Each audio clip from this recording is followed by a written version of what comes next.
नमस्कार दोस्तों, home science academy में आपका स्वागत करती हूँ। आज मैं आपके लिए बाल विकास में एक नई थ्योरी लेकर के आई हूँ जिसका नाम है ट्रायल एंड एरर थ्योरी, जो थॉर्नडाइक के द्वारा दिया गया है।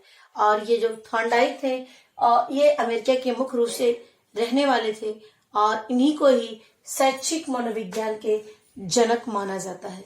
शैक्षिक मनोविज्ञान के जनक जो है थॉर्नडाइक को माना जाता है। और इनकी जो थ्योरी थी, इनकी थ्योरी को कई नामों से जाना जाता है। जैसे इसमें पहला है संबंधवाद का सिद्धांत, दूसरा प्रयत्न एवं भूल के द्वारा सीखना सिद्धांत, संयोजनवादी का सिद्धांत, उत्तेजन अनुक्रिया का सिद्धांत या उद्दीपक अनुक्रिया का सिद्धांत। और इन्होंने मुख्य रूप से जो प्रयोग किया इस सिद्धांत को बनाने के लिए, उन्होंने एक भूखी बिल्ली पर प्रयोग किया। तो इनकी कहानी थोड़ा सा वैसे आपको पता होगा, लेकिन यहाँ पर मैं थोड़ी सी हिंट दे देती हूँ कि जैसे उन्होंने एक भूखी बिल्ली लिया और एक पिंजड़े में उसको बंद कर दिया और वहां पर एक बटन थी और उस बटन में जो है ऐसा था वो कि उस एक तरीके से लीवर था वो, जिसको एक दबाई अचानक अगर वो दब जाता है बिल्ली के पैर से तो क्या होगा, वो खुल जाएगा। और जो वहां पर एक जो भूखी बिल्ली थी, भूखी बिल्ली के लिए एक प्लेट या एक कटोरे में मृत मछली यानी मछली रखी हुई थी, जिससे उसको देख करके उसकी उद्दीपन क्रिया और बढ़ गई थी और भूख के लिए तड़प रही थी। तो उन्होंने इस सिद्धांत पर उन्होंने ये प्रयोग किया। तो जो भूखी बिल्ली थी, अब देखिए यहाँ पर एक पूरा एक तरीके से इसको मैं बताऊंगी। देखिए यहाँ पर भूखी बिल्ली है और भूखी बिल्ली के लिए एक कटोरा था, मतलब कि जो पिंजड़े के बाहर रखा हुआ था, जिसमें मछली रखी हुई थी, डेड मछली रखी थी। और वो उसके बाद वो बार बार प्रयास कर रही थी निकलने के लिए कि उस मछली को हमें भूख लगी है, मिल जाए हमें। तो वो बार बार क्या कर रही थी, प्रयास कर रही थी, वहां पे उछल कर रही थी, कूद कर रही थी, पटक रही थी, पीट रही थी, आगे जा रही थी, पीछे जा रही थी। इस तरह से वो क्रिया वो कर रही थी और छड़ लगा हुआ था और छड़ को भी पकड़ के कोशिश कर रही थी कि इसको करने से कहीं खुल जाए। तो इस तरह से वो क्रिया कर रही थी, जो क्या कहते हैं अनियमित क्रिया थी। यानी ऐसा नहीं है कि वो एक बार करेगी तो खुल जाएगा, वो उसकी अनियमित क्रिया थी। क्यों? क्योंकि क्रिया करती रहेगी, हो सकता है कि उसकी वजह से वो उसको ऐसी क्रिया करने में कहीं वो बटन दब जाए और वो मतलब कि पिंजड़ा खुल जाए और वो जाके ले ले। यानी उस तरह से वो क्या कर रही थी, वो अनियमित प्रयास कर रही थी। और उस पर अनियमित बार बार प्रयास करने से उसका जो लीवर था, यानी जो मेन बटन था उसका, वहां पर उसका पैर जाकर के पड़ जाता है और वो संयोगवश, यानी जो वो बटन था, लीवर था, वो संयोगवश क्या होता है, वो खुल जाता है और बिल्ली बाहर निकल करके जो मछली रखी रहती है उसमें उसको क्या कर लेती है, उसको खा लेती है। और इससे क्या होता है, उसको करने से इसको सही अनुक्रिया पता चल गई।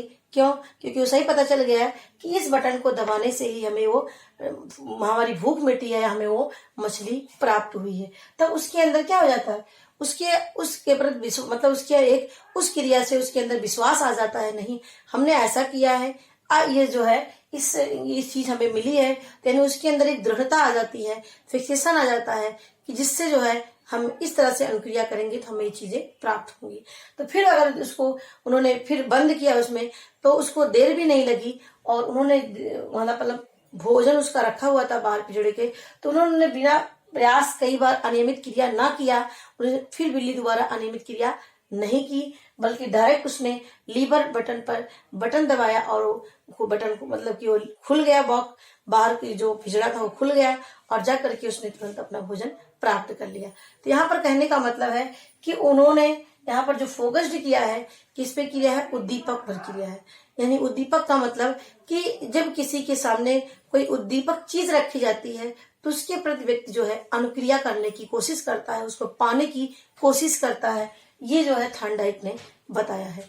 और यहाँ पर देखिए, यहाँ पर जो बिल्ली थी वो एक चालक या ड्राइव थी। क्या थी? यानी चालक ड्राइव का मतलब उसकी वो बार बार क्यों उछल कूद रही थी, बिल्ली को भूख लगी थी। यानी भूख क्या है, चालक है, चालक की वजह से वो जो है तड़प रही थी, उछल कूद कर रही थी। यानी भूखी बिल्ली क्या है, चालक है।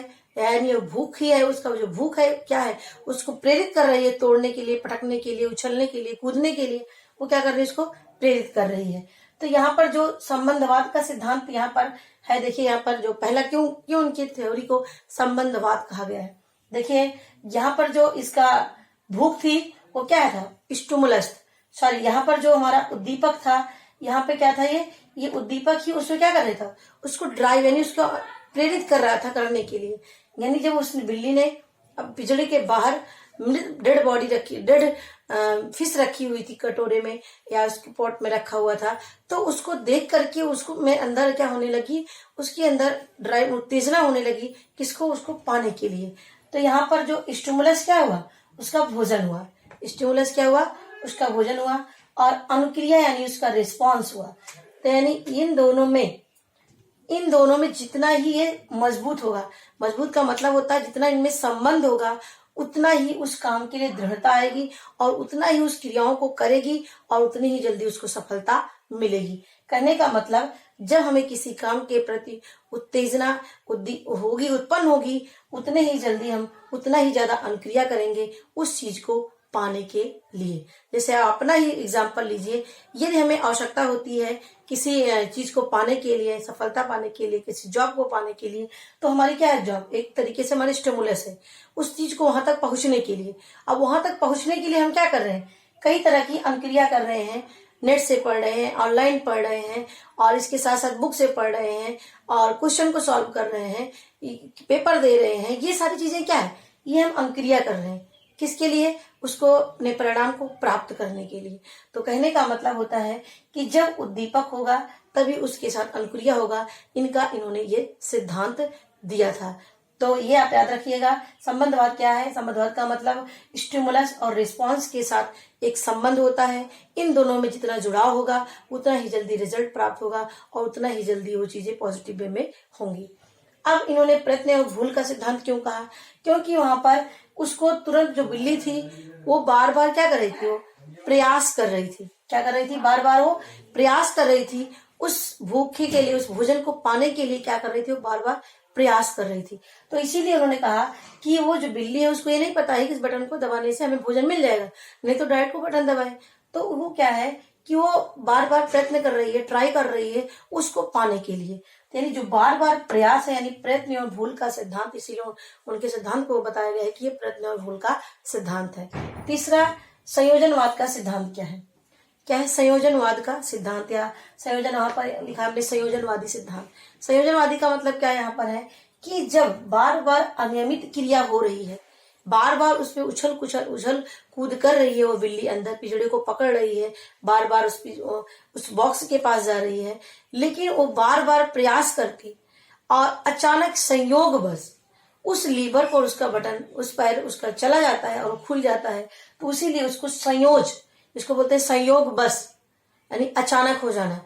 तो ये क्या है, इसीलिए इनके जो सिद्धांत होता है उसको संयोजनवाद का सिद्धांत कहा गया है। तो संयोजनवाद का मतलब जब कोई चीज बार बार करते रहते हैं और अचानक वो चीज सही हो जाती है या अचानक वो क्वेश्चन का सॉल्व हम कर लेते हैं, तो वहां क्या है, वो संयोज है, संयोग जिसको बोलते हैं। इसीलिए इनके सिद्धांत को क्या कहा गया है, संयोजनवादी सिद्धांत। तो ये हो गया इनके। और उत्तेजना अनुक्रिया का सिद्धांत हमने अभी आपको बताया, जब हमारे पास उत्तेजना होगी, उद्दीपक होगा, तब उसके प्रति हम अनुक्रिया करेंगे। इसीलिए हमारा क्या है, इसीलिए इसको क्या कहा गया है, SR थ्योरी। क्या कहा गया है, SR यानी उत्तेजन अनुक्रिया थ्योरी या उद्दीपक अनुक्रिया थ्योरी के नाम से थॉर्नडाइक को जाना जाता है। तो इन्हें ये नाम याद रखिएगा और उन्होंने किस पर प्रयोग किया ये भी याद रखिएगा। और इसमें उद्दीपक कौन है, अनुक्रिया क्या है, ये भी याद रखिएगा। तो उद्दीपक हमारा क्या है, ये हमारा भोजन है जिसको हम स्टिमुलस कहते हैं। रिस्पांस यानी हमारी जो अनुक्रिया, जो हम सही अनुक्रिया पर लास्ट में रिस्पांस पा रहे हैं, वो हमारी क्या है, अनुक्रिया है, जिसको हम संबंधवाद का सिद्धांत कहते हैं। तो कहते हैं जितनी हमारी दोनों चीजें मजबूत होंगी, यानी कहने का मतलब यदि हमने लक्ष्य तो बना लिया है लेकिन लक्ष्य को तक पहुंचने के लिए हमारी क्रियाएं कोई नहीं हो रही है, तो अपने लक्ष्य को नहीं प्राप्त कर सकते हैं। तो यही चीज है कि जब तक दोनों चीजें मजबूत नहीं होंगी, यानी हमारा लक्ष्य और हमारी क्रिया जब तक ये दोनों मजबूत नहीं होंगी, इन दोनों में सही जुड़ाव नहीं होगा, तब तक हमें सफलता नहीं मिल सकती है। तो इस थ्योरी में यही चीजें बताई गई, इसीलिए संबंध बताए गए, दोनों की मजबूती होना आवश्यक है। अब आते हैं इनकी थ्योरी में, उनकी कुछ प्राइमरी नियम बताए थे, गौड़वी नियम बताए थे, लेकिन जो उनके प्राइमरी नियम थे ये बहुत ही इंपॉर्टेंट है। इन्होंने 8 गौड़वी नियम बताए थे, लेकिन यहाँ पर हमने नहीं लिया जो आपकी इंपॉर्टेंट चीजें थी, इसीलिए मैंने यहाँ पर इसको लिया जहां से आपके क्वेश्चन आते हैं। तो यहाँ पे प्राथमिक जो सिद्धांत था, इन्होंने मुख्य रूप से 3 सिद्धांत बताए थे, प्राइमरी लॉज जो उनके जो थे। इसमें पहला है law of radius. Law of readiness का मतलब तत्परता का नियम, जिसको हम हिंदी में बोलते हैं तत्परता का नियम। देखिए अब क्या है कि हम कोई चीज को करने के लिए सोच रहे हैं, बहुत ऊंचे तक सोच रहे हैं बहुत कुछ करने के लिए, लेकिन यदि हम शारीरिक रूप से और मानसिक रूप से तत्पर नहीं होंगे, करने के लिए तैयार नहीं होंगे, तो कोई भी चीज हमें हमारे लिए कितना भी सरल हो क्यों ना हो, लेकिन हमारे लिए क्या है, असंभव है, हम उसको प्राप्त नहीं कर सकते हैं। तो यानी कहने का मतलब है कि हमें किसी भी चीज को करने के लिए, कोई भी अनुक्रिया करने के लिए शारीरिक और मानसिक रूप से तैयार होना है, और साथ में हमारा वातावरण भी हमारा अहम रोल अदा करता है। यदि हमारा वातावरण भी सही नहीं है तो हम अपने सही तरीके से हम तैयार नहीं है, हम अपने काम को नहीं कर सकते हैं। तो हमारा शारीरिक और मानसिक रूप से तैयार रहेंगे तभी हम अपने लक्ष्य को प्राप्त कर सकते हैं, तब जो हमने सोचा है उसको पा सकते हैं। दूसरा नियम इन्होंने बताया कि लॉ ऑफ एक्सरसाइज। एक्सरसाइज का मतलब क्या होता है, अभ्यास, प्रयास। कहते हैं कि करत करत अभ्यास से जड़मत हो सुजान, रस्सी आवत जाते सिल पर पड़त निशान। यानी रस्सी का निशान पत्थर पर पड़ जाता है, जबकि पत्थर जल्दी घिसकता नहीं है, लेकिन बार बार उस पर रगड़ खाने से क्या होता है, वो घिस जाता है। तो कहने का मतलब जब बार बार उस पर प्रयास किया जाता है, वो अंत में क्या होता है, वो चीज हमें आ जाती है। कभी कभी आप लोग भी वो हो जाते हैं कि क्या पढ़ें, कैसे पढ़ें, अभी तो पेपर भी नहीं हो रहा है, एग्जाम भी कोई नहीं आ रहा है, कोई वैकेंसी नहीं आ रही है। मेरा कहने का मतलब है आप यदि लगे रहेंगे, कोई भी एग्जाम कब होए इससे आपको अभी आपको क्या करना है, अभी आपको पहले सिलेबस तैयार करना है कि हमें क्या पढ़ना है, कितना पढ़ना है, हमारा सब कुछ तैयार है कि नहीं। मान लीजिए अभी वैकेंसी आ गई, हम प्रिपेयर हैं कि नहीं प्रिपेयर है, ये बातें अपने मन में होना चाहिए। यानी अभ्यास का मतलब हमें अपने काम में लगे रहना चाहिए। अब यहाँ पर देखिए कि यहाँ पर दो शब्द होता है, यूज और disuse. Law of use, law of disuse. अब देखिए यूज का मतलब यदि हम पढ़ा रहे हैं तो हमारी प्रैक्टिस बनी रहेगी और हमारा नॉलेज बढ़ता रहेगा। यदि इसको हम छोड़ देंगे तो हमारा जो नॉलेज है सब क्या हो जाएगा, नील हो जाएगा, हमारे सब भूलता जाएगा। ये होता है डिसयूज। यानी हम जिसको यूज नहीं कर रहे हैं वो हमारे लिए बेकार होता जाएगा, वो हमारे काम के लिए नहीं होगा। और दूसरा यूज का मतलब यूज रहेगा तो दिन प्रतिदिन क्या होगा, बढ़ता जाएगा, अभ्यास होता जाएगा, उस पर अनुभव होता जाएगा। तो इन्होंने अपने नियम में बताया ही कि एक्सरसाइज का मतलब बार बार प्रयास करने से उसमें निपुणता आती है, कुशलता आती है। जैसे कोई खिलाड़ी खेलना बंद कर दे तो वो चीजें उसको भूल जाएंगे, वो एक्सपर्ट नहीं हो पाएगा अपने में। उसी तरह शिक्षक है, टीचर है, कोई पढ़ा रहा है और अपना पढ़ाना टीचिंग करना बंद कर दे तो वो भी सारी चीजें, उसका अनुभव है कम होता जाएगा, उसका ज्ञान भी घटता जाएगा। तो ये होता है लॉ एक्सरसाइज। तीसरा इन्होंने बताया लॉ ऑफ इफेक्ट, बहुत इंपॉर्टेंट है। लॉ ऑफ इफेक्ट यानी प्रभाव का नियम। देखिए कोई चीज हम क्या करते हैं, रिजल्ट जब हमें मिलता है तभी जो है हम उस पर आगे काम करते हैं, और यदि हमारा रिजल्ट पॉजिटिव वे में नहीं होता है तो उस लाइन को हम वहीं पर छोड़ देते हैं। तो क्या है, उसी तरह से हम आपके भी एग्जाम्पल दे रहे हैं।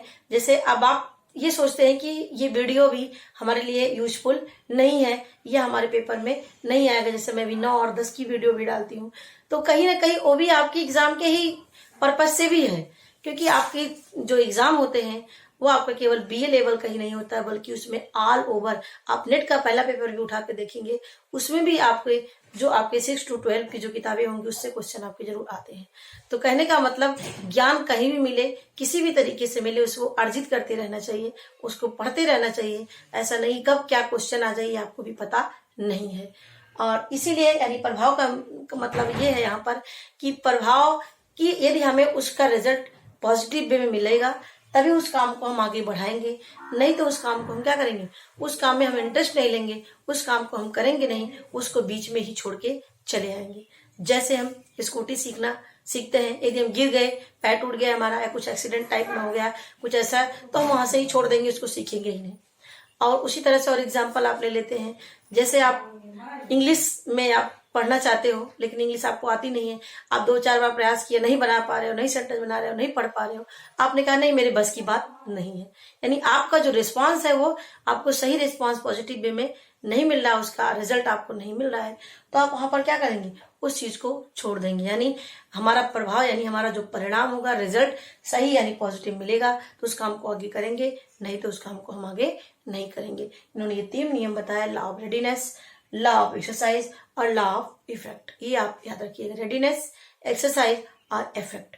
अब आते हैं इनका शिक्षा में क्या उपयोग है, यानी थॉर्नडाइक ने जो अपना सिद्धांत दिया इनका क्या शिक्षा में उपयोग है। ये मोस्टली रूप से बच्चों के लिए और खास करके उन बच्चों के लिए जो मंद बुद्धि बच्चे हैं उनके लिए भी इनकी थ्योरी बहुत ही यूजफुल रही है। और उन्होंने मुख्य रूप से जो बल दिया है लर्निंग बाय डूइंग पर बल दिया, यानी करके सीखना। यानी हम उस पर बार बार काम को करते रहेंगे तो एक दिन अवश्य आएगा उस चीज को हम सीख लेंगे। जैसे बच्चा क्या है, बार बार छोटा रहता है, चलना सीखता धीरे धीरे उसे निपुण हो जाता है। उसी तरह से बच्चा जो छोटा साइकिल चलाना सीखता है तो एक बार दो बार गिरता है, फिर थोड़ा और आगे बढ़ता है, फिर पैडल मार पाता है, फिर गिरता है, तो क्या धीरे धीरे वो प्रयास कर रहा है, प्रयास करते करते वो सीख जाता है। तो कहने का मतलब करके सीखने पर थॉर्नडाइक जी ने बल दिया है। और इनमें यही है कि बच्चा बार बार गलती करता है, सीखने अंत में वो सीख जाता है। जैसे टेबल बच्चे को याद कराते हैं, उसको कोई पोएम याद कराते हैं और उसके साथ साथ और भी चीजें उसको याद कराते हैं, लेटर याद कराते हैं, तो वो तो बच्चा जानता नहीं सीक्वेंस से, लेकिन इसको हम पढ़ा रहे हैं तो क्या होगा, धीरे धीरे वो उस लाइन को पकड़ लेगा और अपने आप को बोलना शुरू कर देगा। तो यहाँ पर उन्होंने मुख्य रूप से जो फोकस किया बच्चों के लिए, खास करके मंदबुद्धि बच्चों को पढ़ाने के लिए है। और इन्होंने एक शब्द यहाँ पर यूज किया था कि ये टाइम टेकिंग होता है। जैसे हम लोग बच्चों, छोटे बच्चों को पढ़ाते हैं, अरे अभी तुमको ये नहीं आ रहा है, इतना दिन से ही पढ़ रहे हो, तो क्या है कि हम ये थॉर्नडाइक जी ने बताया कि इसको समय लगता है। यानी बार बार त्रुटि और प्रयास करने से, बार बार त्रुटि गलतियां करने से, प्रयास करने से समय लगता है और एक दिन ऐसा आता है तब हम उसको सीख पाते हैं। ऐसा नहीं है तुरंत हाथ लगाया और उसमें एक्सपर्ट हो गए, ये तो इम्पॉसिबल है। कहने का मतलब है करके करेंगे, उसको बार बार गलती करेंगे, फिर प्रयास करेंगे, फिर गलती करेंगे, प्रयास करेंगे, एक समय ऐसा आएगा उस चीज में हम क्या होंगे, निपुण होंगे। तो श्री ने कहा इसको करने में, प्रयास एवं त्रुटि के द्वारा करने में समय लगता है और अंत में उसको हम सीख जाते हैं। तो इन्होंने इसको मुख्य रूप से इसमें फोकस्ड किया है शिक्षा पर। तो ये हमारी वीडियो है और जिसमें हमने अभी आपको बताया इनके नाम में से संवादवाद का सिद्धांत, प्रयत्न एवं भूल का सिद्धांत, संयोजनवादी का सिद्धांत, उत्तेजना अनुक्रिया का सिद्धांत के नाम से इनको जाना जाता है। इन्होंने मुख्य रूप से बिल्ली का प्रयोग किया है और इसके साथ साथ इन्होंने 3 नियम और बताया है, लॉ ऑफ रेडीनेस, एक्सरसाइज और इफेक्ट। और मुख्य रूप से ये लर्निंग बाय डूइंग पर फोकस्ड किया है। छोटे बच्चों को पढ़ाने के लिए, मंदबुद्धि बच्चों को पढ़ाने के लिए ये इन्होंने मतलब किसका इस सिद्धांत जो है बहुत ही उपयोगी है। तो ये हमारी वीडियो है, यदि अच्छी लगी होगी तो लाइक करिएगा, दोस्तों के बीच में शेयर करिएगा और हमें कमेंट में बताइएगा। और हम कोशिश करते हो कि आपको कम समय में अधिक से अधिक ज्ञान का अर्जन कर पाए, इसीलिए मैं एक साथ सारी वीडियो को आपको मैं निचोड़ पूरा बताती हूँ, जिससे आप एक ही बार में सीख जाएं और 1 से 2 बार मेरी वीडियो देखेंगे तो आपको अवश्य ही याद हो जाएगा। तो मेरी वीडियो देखने के लिए आपको धन्यवाद।